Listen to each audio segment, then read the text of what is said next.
Nasaan pa naman ang kaso si na Princess? Eh, hindi pa tumatawag ang daddy mo. Dapat silang managot. Lalong-lalo na yung princess na yun.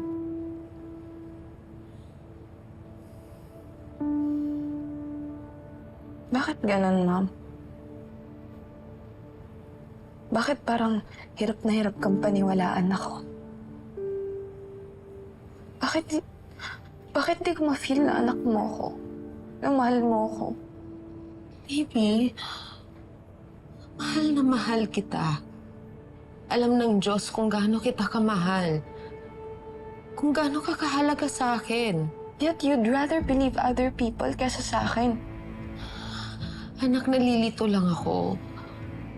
Naguguluhan lang ako, pero sana maniwala ka sa akin na mas concern ako sa'yo. Kung concerned ka talaga sa akin, I want Ross deserve, Mom. Gusto kong makulong yung princess na yun.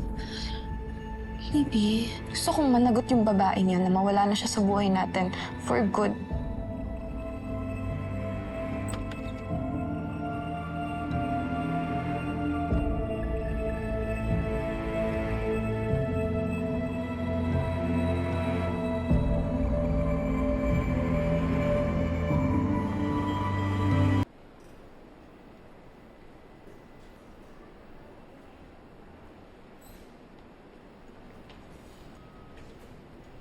Oh, anong ginagawa mo rito?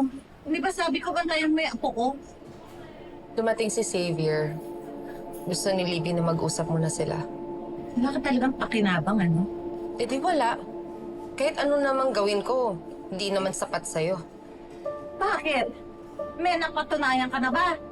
Marami na ho akong nasakripisyo para kay Libby. Kung alam niyo lang.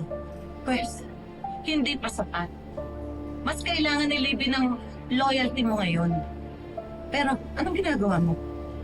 Mas kampi ka pa dun sa walang yung princess na yon. Anak mo na nga ang naagrabyado. Pero kumakampi ka pa rin doon sa mga hampas lupang yon. What do you expect? Bigyan kita ng Mother of the Year award?